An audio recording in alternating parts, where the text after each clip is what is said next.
ఊళ్ళల్లో కొంతమంది ఉంటారు, లోకం ఎలా పోయినా పర్లేదు, నేను నా ఫ్యామిలీ బాగుంటే చాలు అనుకుంటారు.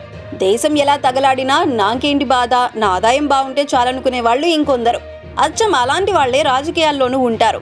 విలువలు, గౌరవం, మట్టిగడ్డ ఏమి అలా పోతే నాకేం, నా లాభం, నా ప్రయోజనం నాకు ముఖ్యం అనుకుంటారు. అందులో చంద్రబాబు ఎలానూ ఉండనే ఉంటారు. ఇప్పుడు ఆ టీంలో చేరిన పవన్ కళ్యాణ్ సైతం అచ్చం అదే పాలసీ ఫాలో అవుతున్నారు.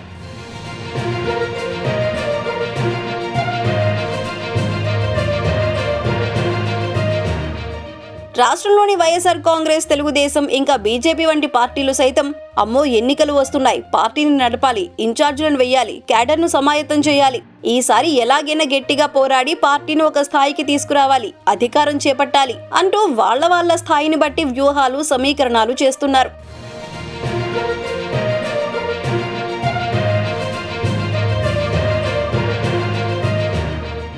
కానీ జనసేనాని పవన్ కళ్యాణ్ మాత్రం ఇవేం పట్టించుకోకుండా హాయిగా డబ్బుల కలెక్షన్ మీద దృష్టి పెట్టారు.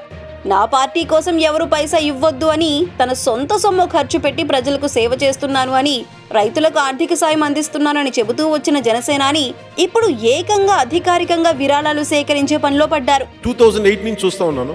మా నాబాబు గారికి కూడా తెలుసు, ఏ రోజు ఎవరి దగ్గర నుంచి డబ్బులు తీసుకోలేదు. ఇప్పుడు తీసుకోలేదు. కానీ మీరు జాగ్రత్త పడాల్సింది, ఈ పార్టీలో పొజిషన్స్ కానీ భవిష్యత్తులో సీట్లకు కానీ ఎవ్వరు మీ దగ్గర నుంచి డబ్బులు అడిగినా ఒకవేళ అలాంటి వాళ్ళకి డబ్బులు ఇస్తే బాధ్యత మీద తప్ప మాదవదు. నేను అలాంటి పరిస్థితుల్లో నేను కానీ మిగతా నాయకులు ఎవ్వరు కానీ అలాంటి పనులు చేయరు. ఒకవేళ అలా చేస్తే ఫస్ట్ మీరు డబ్బులు ఆఫర్ చేస్తే తప్పు మీద అవుతుంది. ఇది కూడా ఎందుకు చెప్తున్నానంటే ఆదిలోనే తుంచేయడానికి చెప్తున్నాను. మొన్న ఈ మధ్యన ఏదో మన జనవాణి కార్యక్రమాలు వెళ్తుంటే ఎవరో మిమ్మల్ని మీ ఫోటో ఇస్తారని చెప్పి నా దగ్గర డబ్బులు అడుగుతున్నారంటే నేను అడిగాను, ఏలూరు ఓకే నాతో ఫోటో తీస్తున్నారు కదా, నేను డబ్బులు ఇవ్వడం చెప్పి ఓకే ఎవరో చెప్పండి, నా పేరు చెప్పుకొని ఎవరు ఫోటో కూడా చూపించాడు. ఇతను మీ మనిషి అంటే నా మనిషి ఎవరు నాకు తెలియదమ్మా, నాది నేను ఫస్ట్ టైం చూస్తున్నాను. ఇతను నా పేరు చెప్పుకొని ఫోటో తీస్తామని చెప్పిన దగ్గర నుంచి రకరకాలుగా నేను అక్కడ తీసుకెళ్తాం, ఇలా తీసుకెళ్తాం, లేదంటే భవిష్యత్తులో మీకు పార్టీ పొజిషన్స్ ఇలా ఇప్పిస్తామని ఎవరైనా చెప్పిన అలాంటి దృష్టాంతాలు నా దగ్గరికి వస్తే మటుకు చాలా బలమైన చర్యలు తీసుకుంటాం. అలాగే అందుకని మీరు దయచేసి అలాంటి వాళ్ళు ఎంటర్టైన్ చేయరు దయచేసి. దీనికోసం ఏకంగా క్యూఆర్ కోడ్ ఏర్పాటు చేసి ట్విట్టర్లో పోస్ట్ చేసి నేరుగా విరాళాలు దండుకుంటున్నారు. రాజకీయ పార్టీలు విరాళాలు తీసుకోవటం కొత్త కాదు, తప్పు కాదు. కానీ ఏకంగా ఇలా చిల్లరగా క్యూఆర్ కోడ్ పెట్టి దండుకోవటం ఏమిటన్న విమర్శలు వస్తున్నాయి.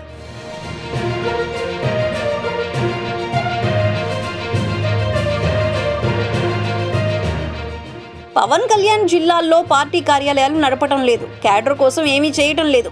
పవన్ సభలకు వాహనాలు, ఇతర ఏర్పాట్ల ఖర్చు సైతం స్థానిక నాయకులే చూసుకుంటున్నారు తప్ప పార్టీ నుంచి ఏమీ మద్దతు లేదు. దీనికి తోడు చంద్రబాబు కోసం దశాబ్ద కాలంగా పనిచేస్తున్నందుకు ఆయన నుంచి కూడా భారీగా ముడుపులు పుచ్చుకుంటున్నట్లు పవన్ మీద ఆరోపణలు మొదటి నుంచి ఉన్నవే.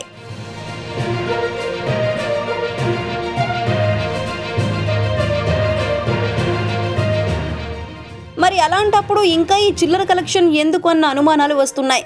అటు బాబు నుంచి భారీగా ప్యాకేజీ అందుకుంటూనే ఇటు చిల్లర కలెక్షన్లు సైతం వదలటం లేదని అంటున్నారు. అంటే ఆయన కూడా తన గురువు చంద్రబాబు మాదిరి తనకు వాచి ఉంగరం లేదని, ఏదోలో బతుకుతున్నాను అని చెప్పటానికే ఈ విరాళాల సేకరణ అని అంటున్నారు. వాస్తవానికి జన సైనికులే తల్లిదండ్రుల మీద ఆధారపడి బతుకుతుంటారు. వారి జేబు ఖర్చులకే పేరెంట్స్ నుంచి 150 అడిగి తీసుకుంటారని, ఇప్పుడు వారి దగ్గరున్న ఆ చిల్లర సైతం లాగేసేందుకు పవన్ కళ్యాణ్ భలే ఎత్తులు వేశారని సెటైర్లు వినిపిస్తున్నాయి.